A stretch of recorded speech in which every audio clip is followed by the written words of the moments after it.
सभापति महोदय, मैं सबसे पहले मुझे बजट भाषण पर बोलने का अवसर मिला, उसके लिए मैं मेरे क्षेत्र की जनता और वहाँ के कार्यकर्ताओं का धन्यवाद दूंगा कि मैं उनकी आवाज़ बनकर इस पवित्र सदन के अंदर पहुँचा हूँ। मैं जब घर से निकला था तो क्षेत्र के लिए एक बड़ी उम्मीद लेकर यहाँ निकला था, लेकिन जो उम्मीद और सपने थे, जब बजट को पढ़ा और सुना तो सपने टूटे, उम्मीदें टूटी।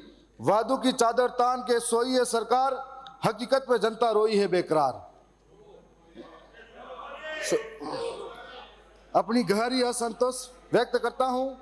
साथ ही साथ में मैं उस इलाके से आता हूं जहां पर आर्थिक रूप से जूझ रहा है मेरा समाज, वहां का नौजवान।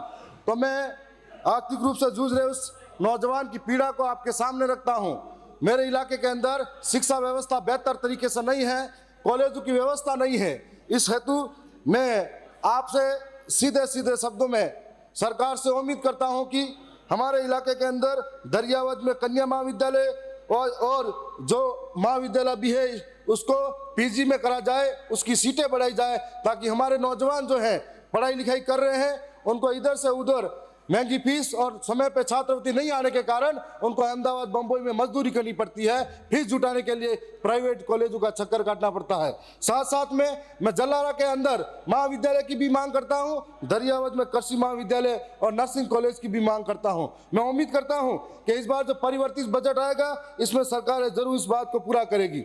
इस सरकार ने बजट के अंदर, मैं एक बात और भी कहना चाहूँगा कि माननीय सभापति मुझे समय भी ज़्यादा देंगे क्योंकि आज विपक्ष है नहीं, और राजस्थान के इस सदन के अंदर तीसरा मोर्चा भारत आदिवासी पार्टी है, तो शायद समय भी हमको ज़्यादा मिलेगा विपक्ष की भूमिका में। तो मैं ये भी चाहूँगा कि 1.50 लाख भर्तियों का वादा हुआ था। मैं पूछना चाहूँगा कि वो भर्तियाँ किस रूप से कब कहाँ होगी। आपने चतुर्श्रेणी भर्तियों की बात कर ली, इस पिछली जो भर्तियाँ थी उसमें भी कोई स्पष्टता नहीं थी, तो इस बार भी क्या बेरोजगार और नौजवान या तो उम्मीद लेके रहेगा या ठगा महसूस करेगा। तो मैं ये भी चाहूँगा कि इस बार इस भर्तियों को स्पष्टीकरण हो। साथ साथ में मैं ये भी कहूँगा कि गरीबों की थाली से निवाला चला गया, बजट आया और फिर सपना खिला खिला रह गया। यह बजट किसानों के साथ में एक बड़ा धोखा करता हुआ आया, और हमने कई मांगे थी जो इस सरकार के सामने रखी थी, लेकिन किसानों के हित में ऐसी कोई खास कठोर बात नजर नहीं आई। मैं साथ साथ में मेरे इलाके के अंदर जो बिजली की व्यवस्था है, आज इधर जो माननीय सदस्य बैठे सब कह रहे थे 6 घंटे बिजली आती है। मेरे इलाके के अंदर किसान की ये दुर्दशा है कि खेत के अंदर जाके मोटर चालू करेगा या वापिस आएगा तो बार बार बिजली जाएगी, बार बार किसान उस मोटर को पकड़ के रोता है। ये हालात बने हुए हैं। तो आज बिजली की व्यवस्था के अंदर आप कठोरतम बात कर सकते हो, लेकिन इस व्यवस्था को पुरजोर तरीके से पूरा किया जाए, यह एक सच्चाई है जो आपके सामने मैं करने जा रहा हूँ। साथ साथ में मैं सरकार से उम्मीद करता हूँ कि मेरे इलाके के अंदर JN ऑफिस माना गांव के अंदर खोली जाए, IN ऑफिस मुंगाना के अंदर स्थापना की जाए, जिससे कि लोगों को राहत मिल सके। और साथ साथ में चरी और खोंता में और घाटा गांव के अंदर 3811 kV GSS की स्थापना कर ग्रामीणों को बिजली आपूर्ति में सहयोग मिला जाए। साथ साथ में मुंगाना में विद्युत सब डिवीजन की घोषणा की जाए ताकि क्षेत्र में सुचारू विद्युत आपूर्ति हो सके। हमने बुझते चिरागों से हवा दी थी, इस मिट्टी को खून पसीने से छिंचा था, पर अफसोस इस सरकार ने मैं फिर से सूखे सपनों का बीज दिया था। मैं ये भी कहना चाहूंगा, मेरे इलाके के अंदर जो किसान है, जाखम का पानी उनको मिलता है जिससे बहुत अच्छी पैदावार होती है, और जाखम का डैम बनने के बाद जो नहरें बनी हुई है, आज भी वो नहरें वैसी की वैसी है, अपनी अंतिम सांसें ले रही है। इस बार नहरों का दौर चला था, तब 2-3 जगह पे मुंगाना के अंदर, नाड़ के अंदर, केसरियाबाद के अंदर और हमारे साजनौत के अंदर नहरें टूट गई थी, जिससे किसानों को पीड़ा हुई थी। मैं इस नहरों का उम्मीद लेके बैठा था कि बजट में कुछ मिलेगा, लेकिन मैं इस फिर से उम्मीद लेके बैठा हूं परिवर्तित बजट में नहरों को कुछ न कुछ मिलेगा। मैं साथ में यह भी कहना चाहूंगा कि हमारे वहां पर थोड़े दिन पहले एक बेटी सुशीला पारगी वायरल हुई थी क्रिकेट के नाम पर, तो सबने साथ में फोटो खींचे थे, सब कुछ हुआ। और मैं सरकार का धन्यवाद दूंगा कि आपने दरियावद को खेल स्टेडियम दिया था। मैं साथ साथ में यह भी कहना चाहूंगा कि एक अकेली सुशीला पारगी हमारे वहां पर टैलेंट नहीं रखती है। ट्राइबल क्षेत्र के अंदर आपको कई तीरंदाज मिलेंगे, कई तेज दौड़ने वाले रफ्तार मिलेंगे, कई तैराक मिलेंगे आपको और कई ऐसे टैलेंट मिलेंगे जिनको निखारने की जरूरत है। दरियावत के साथ साथ में मोंगाड़ा के अंदर भी खेल स्टेडियम होना चाहिए, जलारा के अंदर भी खेल स्टेडियम होना चाहिए और लसाड़िया के अंदर भी खेल स्टेडियम होना चाहिए, ताकि कई प्रतिभा आगे आए और देश और दुनिया में आदिवासी अपना नाम कमा सके। मैं साथ साथ में यह भी कहूंगा,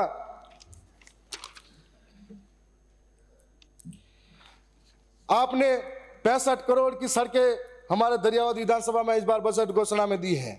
मैं आपकी सरकार को पुनः एक बार धन्यवाद करना चाहूंगा और उम्मीद करता हूं कि दरियावत से बांसवाड़ा को जोड़ने वाली सड़क जिसको स्टेट हाईवे के अंदर लिया जाए और दरियावत से जब बांसवाड़ी की ओर जाते हैं तो नरवाली के अंदर माही नदी पे बहुत बड़ा पुल बना हुआ है जो नीचे की ओर है और बहुत पुराना है, और जब बारिश के समय में पानी ऊपर से आता है तो यहाँ पर यातायात बाधित होता है। 2 से 3 दिन तक इंतजार करना पड़ता है उस इलाकों को पार करने के लिए। मैं परिवर्तित बजट के अंदर उम्मीद करता हूँ कि आप हमें वो पुल निर्माण के लिए अलग से बजट दे। इसके बाद में कई ऐसी सड़कें हैं जो रह गई हैं, मैं उम्मीद करता हूँ कि वो सड़कें आप हमें मिले। मैं बताना चाहूँगा कि लसाड़िया ब्लॉक में एक हमारा लसाड़िया ब्लॉक के अंदर कन्या महाविद्यालय खोला जाए, साथ साथ में बिलड़िया झंडा से वन नाका लसाड़िया वाया पीपला पानी गांव है, बहुत पुरानी सड़क की मांग है, उसको पूरी किया जाए। जल्लारा में दौलपुरा से भैंसागढ़ डामर सड़क और मानपुर से बेड़ावाल वाया कुकड़ा पनुआ, बुडेल से केला कुआ सड़क, मोरिया से सरवनी सड़क। उम्मीद करता हूं कि इस परिवर्तित बजट में इन सड़कों को जोड़ा जाए जहां पे आम जीवन सुरक्षित महसूस हो सके और आरामजनक हो सके।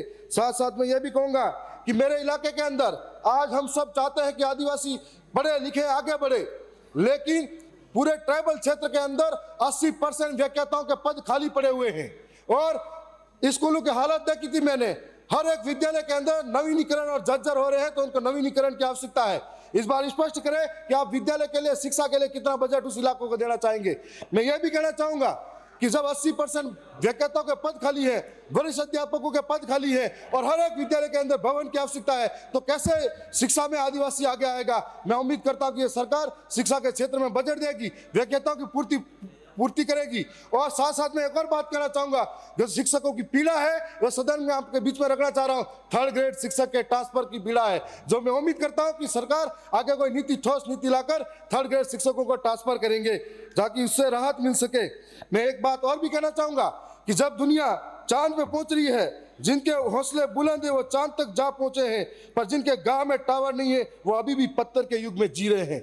माननीय सभापति महोदय, मेरे इलाके के अंदर पहाड़ा, बिड़ावल, सती और उसके अलावा जो बिलड़िया और ऐसे कई तमाम इलाके हैं, कुकड़ा पड़वा, जहां पर आज भी टावर नहीं है। तब हम लोग यहां से योजना बनाते हैं जियो टैगिंग के नाम पर, वो योजना उन तक कैसे पहुंचेगी। मैं यह आपसे कहना चाहूंगा कि माननीय अध्यक्ष महोदय, सभापति महोदय, अभी हमारे पास, मैं शायद अंतिम वक्ता हूं तो मुझे थोड़ा समय दिया जाए। माननीय अध्यक्ष महोदय, हमारा जो आदिवासियों का मानगढ़ धाम है, जो अपनी शहीद और अपने खून से छिचित आदिवासियों का शौर्य पराक्रम को दर्शाता है।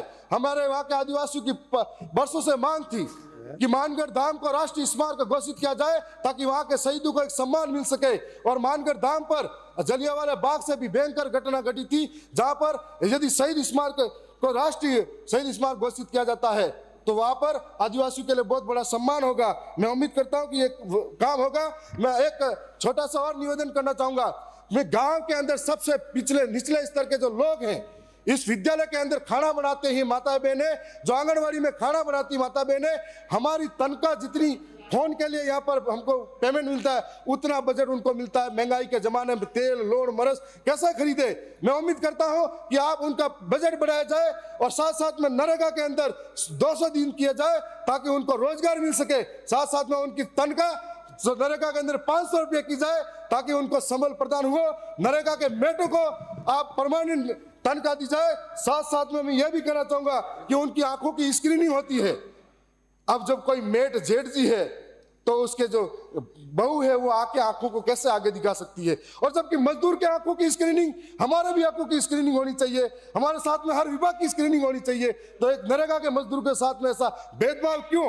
मैं यह भी कहना चाहूंगा कि 3rd ग्रेड शिक्षक जो हमारे यहाँ राजीव गांधी जो युवा मित्र लगे थे, उन राजीव गांधी युवा मित्रों को फिर से बहाल कर उनको आप जो प्रेरक लगा। सर एक लास्ट मांगे, मेरी विधानसभा के अंदर जो सीता माता वन अभ्यारण्य है और हमारे इलाके के अंदर बहुत बड़ा जंगल है, हमेशा गर्मी के दिन में कहीं के आग लग जाती है, कहीं गरीबियों के आशियाने उजड़ जाते हैं। ऐसे में हम लोग ये मांग करते हैं कि अग्निशमन की घोषणा की जाए, फायर ब्रिगेड हमको दिया जाए दरिया विधानसभा में। साथ में यह कहूंगा जो हक हमारा, मैं तो एक सारी बोल लेता हूँ। हम चले तो आंधी तूफान खुद ही चल पड़ेगी, सागरों की बात क्या हिमगिरी सरी के डल पड़ेंगे। हम सब अगर साथ पड़े तो दीप क्या सूरज। सभापति महोदय, बहुत बहुत धन्यवाद। आपने मुझे बजट भाषण पर बोलने का अवसर दिया।